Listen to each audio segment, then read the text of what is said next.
Substantiate, to establish by proof or competent evidence. Welcome back to Substantiate. I'm the host, William Glasser, bringing you hypothetical sports matchups every single week.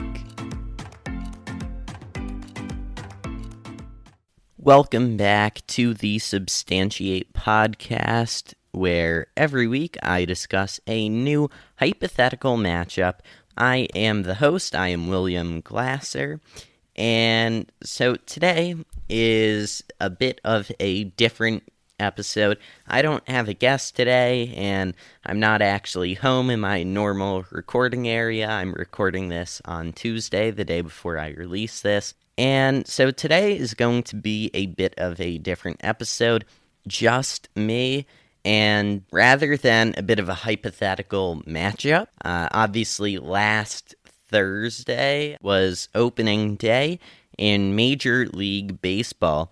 So today's episode, we are going to sort of match an MLB player with an animal.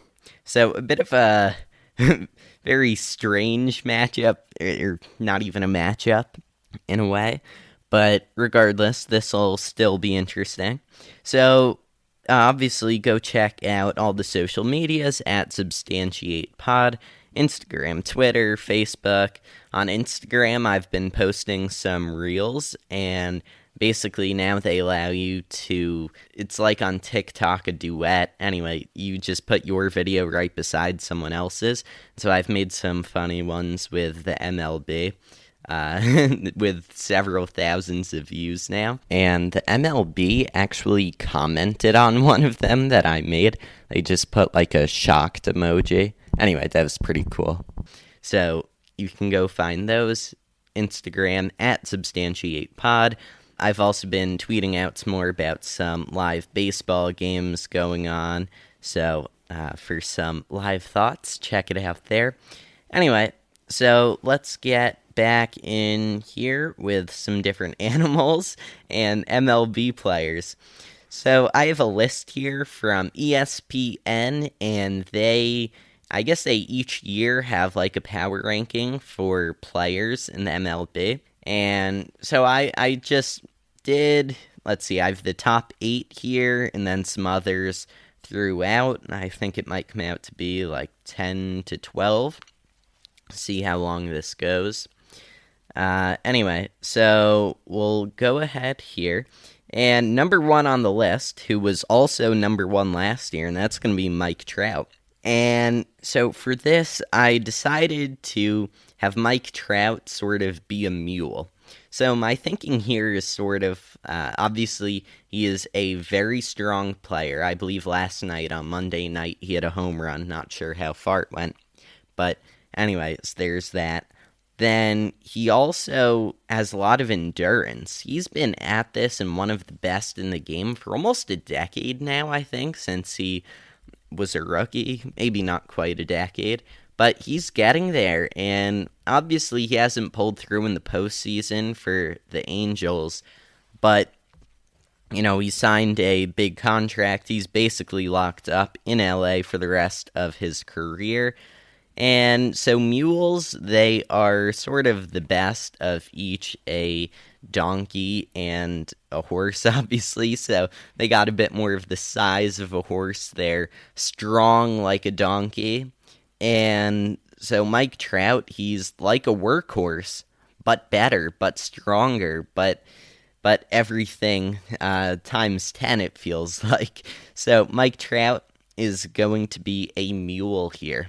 All right, let's go on to number 2 on ESPN's list, and that's going to be Mookie Betts. In 2020, he was ranked number 5, so he moved up 3 spaces this year. Obviously, last year, Mookie Betts had a fantastic postseason, a fantastic World Series, and he ultimately won the World Series with the LA Dodgers. So this one you may not totally agree with, but just hear me out on this. So I think Mookie Betts is a bit like a cheetah. So obviously if you're thinking about sports and current athletes that's nickname is Cheetah, you're going to think of Tyreek Hill.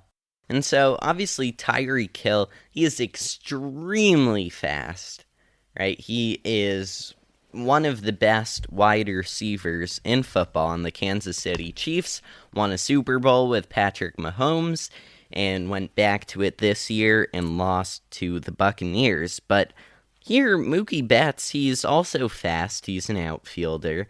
He is also strong, and he's also fierce. So, although he's definitely not the fastest player in the MLB, that's probably like Billy Hamilton, but Billy Hamilton did not make this list. But there's that whole other aspect to it of the whole strength and ferocity, I guess, and so Mookie Betts is a cheetah here. So now, number 3, this player really surprises me that he's this high this quickly. And this is a youngster, not Fernando Tatis Jr. We'll get to him a little later. But this one is going to be Juan Soto. So, it's funny I actually say Fernando Tatis there. I'll get back to that in a few minutes. But Juan Soto, he is strong. He's an outfielder, but he's not too fast. But he is strong, he's young, and, sometimes you wonder if he's even a human, right? He's just that good. It's like, okay, you're like 21 or 22 or whatever, you win the World Series with the Nationals, 2019, last year, bit of an outlier year, still pretty sure they finished with a above 500 record, the Washington Nationals. So, Juan Soto, for being not even human, is going to be a gorilla.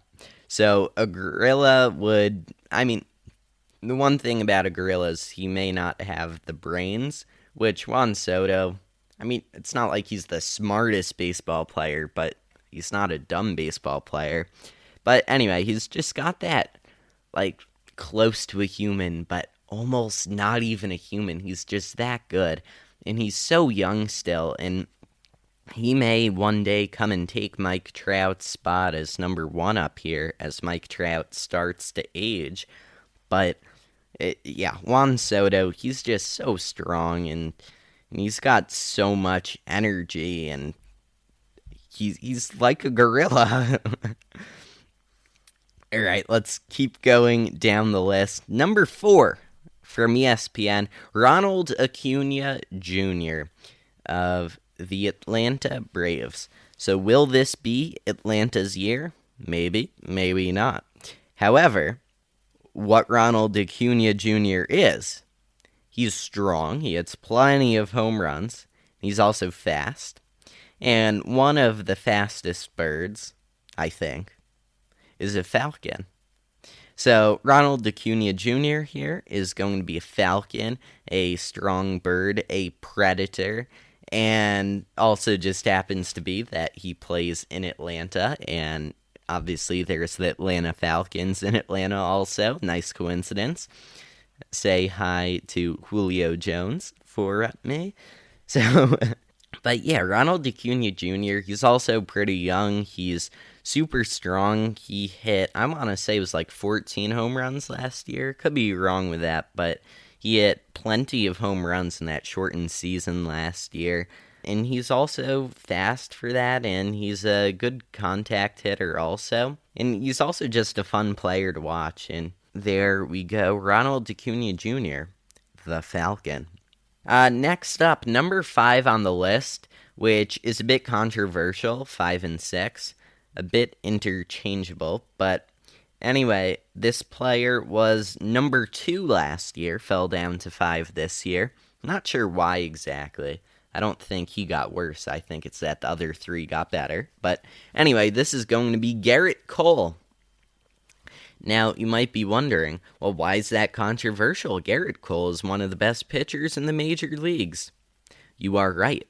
However, you're forgetting about the next one, which I'll get to afterwards. But anyways, I've actually heard this debate on some talk shows and other podcasts from this exact ESPN list. But anyway, so This one is a bit of a stretch, but I'm going to give Garrett Cole an elephant. And you're probably thinking, why on earth would you have him be an elephant? And so, obviously, Garrett Cole, he doesn't have a gigantic nose. He has a normal nose because he's a human, not an elephant. He doesn't eat peanuts with his nose either. However, what Garrett Cole does do or does have is he's a very smart baseball player. And from when he was on the Pirates to when he went to the Astros, he went from a good pitcher to a great pitcher. And that's one thing that the Houston Astros pitching, coaches, they do. They teach the players how to put a lot more spin on it. And to anyone that's not as familiar with baseball and pitching, so obviously a good fastball has to be fast, but also when you put more spin on it, so how many rotations before reaching home plate, they describe it as having more life. So obviously if it's a pitch like a slider or a changeup or a two-seam fastball, then that extra spin and that extra life is just going to have it curve more. But even on a fastball, it supposedly makes it faster and harder to hit. So we'll go with that there. And that's something that the Houston Astros pitching staff has been really good at teaching, I guess, for the last several years now. I mean, Justin Verlander, he was sort of on the decline when he went to Houston and is now out with Tommy John surgery. And if I have time, I may get to one other Houston Astro that's a batter, and he is anyway, Garrett Cole's no longer on the Astros. He's on the Yankees now and is still good, still has that high spin rate. So, very smart player. Elephants are very smart, but other Astro hitters, they are not even close, because obviously no respect for the Astros hitters after 2017. But anyway, so yeah, here we go. And it's actually interesting with Astros. So back last November, I talked with Bill Shaken from the LA Times, and he writes about the LA teams and mainly the Dodgers. And so I got that whole scandal from the Dodgers' point of view and them being super pissed at the Astros. And then also I talked with Robert Land back in March, I guess it was, about this from the Astros' point of view, or an Astros fan point of view. So obviously it wasn't the whole team that was cheating, but if you're a manager, how do you not know who is or isn't cheating, or if you're a player on the team? So obviously many of their coaches and their manager, AJ Hinch, got fired, but anyway, they had to move on. But still, Astros hitters, no matter what, automatic garbage, in my opinion. Anyway, that's my biased opinion. Moving down to number 6, and this is a bit of that argument and controversy I was talking about, that's going to be Jacob deGrom. Jacob deGrom and Garrett Cole. They are probably each the best pitchers in their leagues, and you can make the argument that the National League is easier than the American League because they don't have a DH.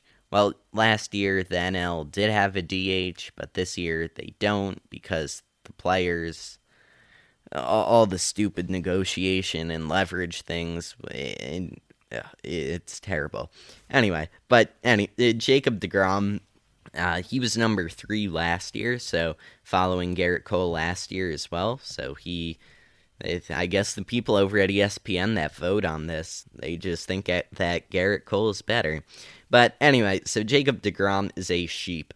Now, there is one main reason, that he used to have long hair, and then he cut it, and, obviously we cut sheep's wool for wool to make clothes and other stuff. So he's going to be a sheep. Now, there's a little more to this. He's Jacob deGrom, he's not the flashiest player. He's just a good, reliant player. Basically, over the last 5 years, he's gotten better every year. Over the last 3 years, his average velocity on a fastball, I think, has increased. So, I mean, gosh, this year in a full year, can he get back to another Cy Young after winning back-to-back Cy Young awards? But anyway, he's going to be a sheep here.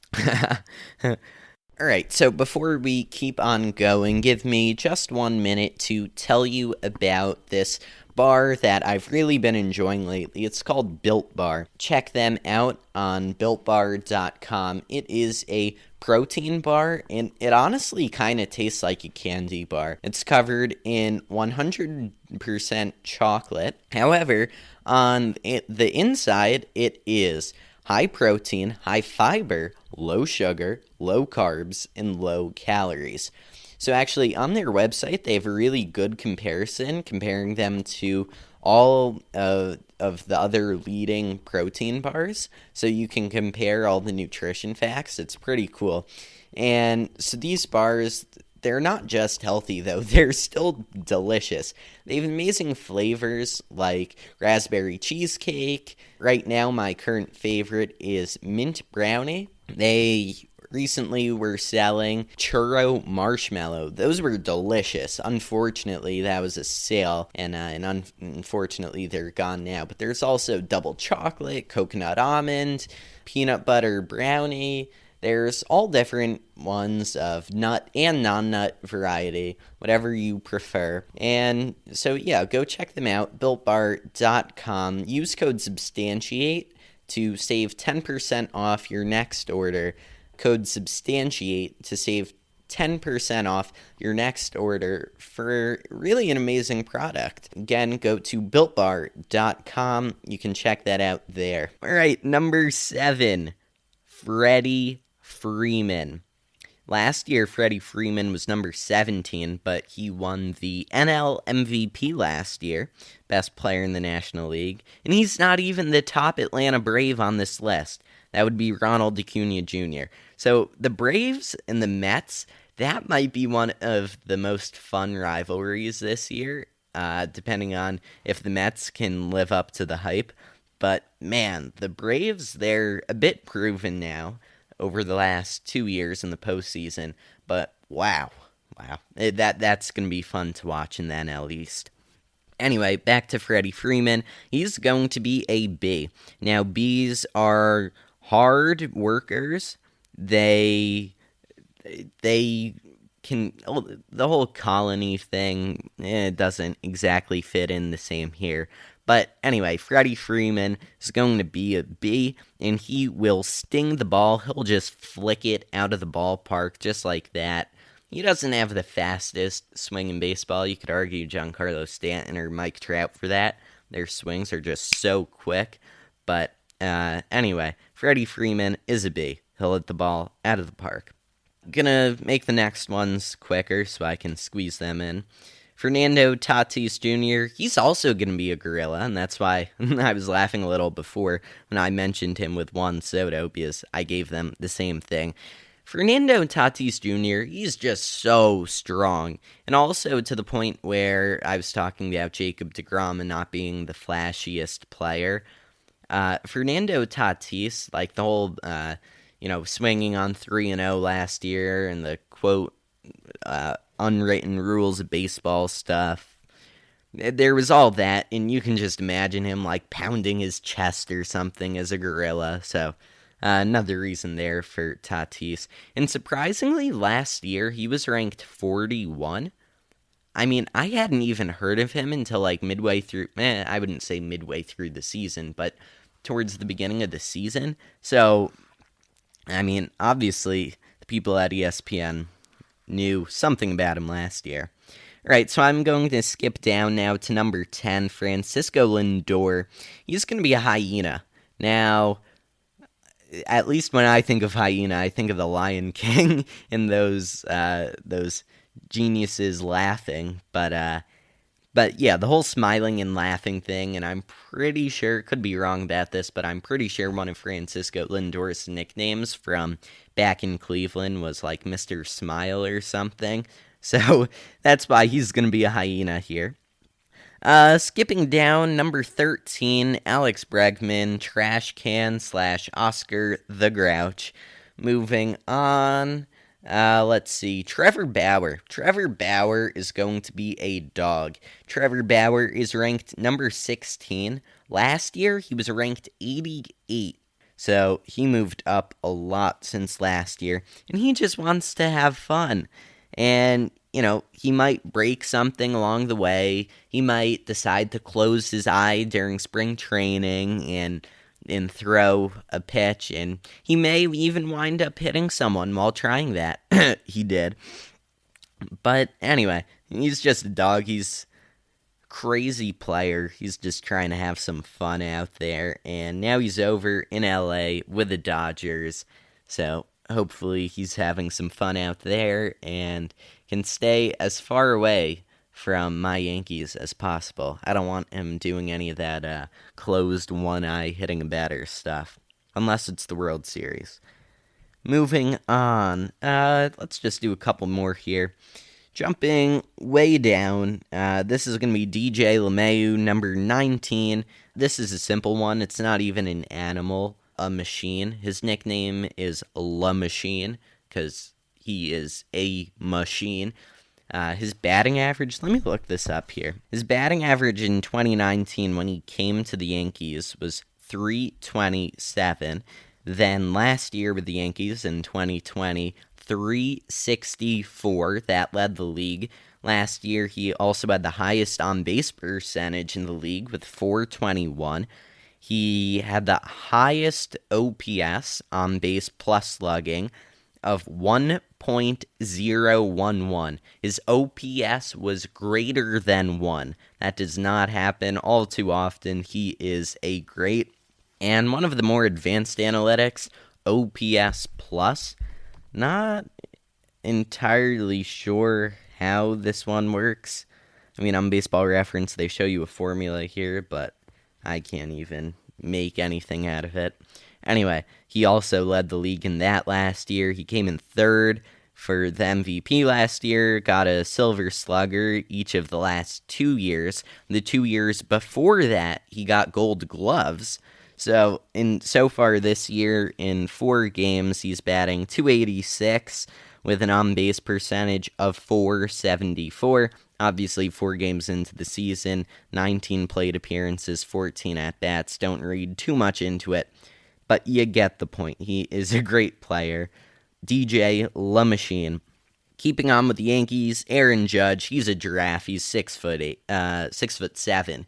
He's gigantic. Moving on, Bryce Harper, number 25. He was also number 25 last year.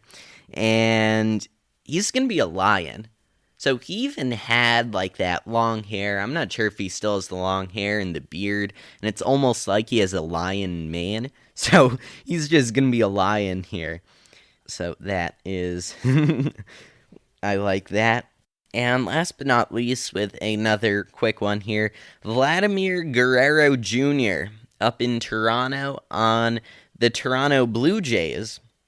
And that is going to be a panda. So I actually had one of my friends who's a Blue Jays fan recommend this one to me when I was talking with him before recording this episode.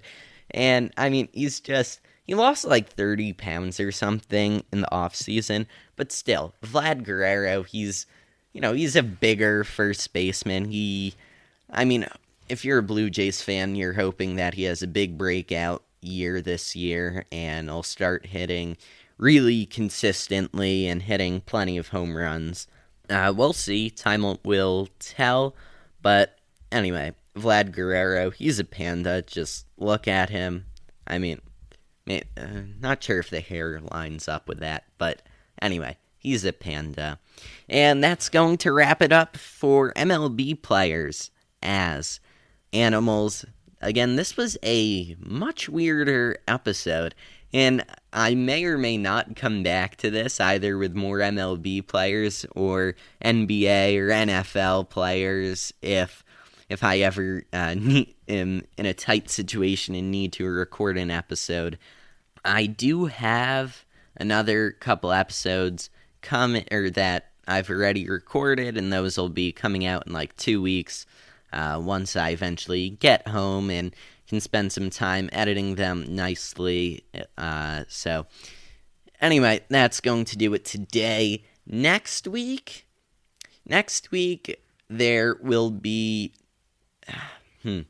Next week, there may or may not be a new episode, depending on how much time I have, if I can find another place and time to record an episode. It would probably be a shorter one like this, or next week I may just talk about either baseball or the NBA or something going on, NFL draft, free agency. Well, NFL, Sam Darnold was just traded from the Jets to the Panthers.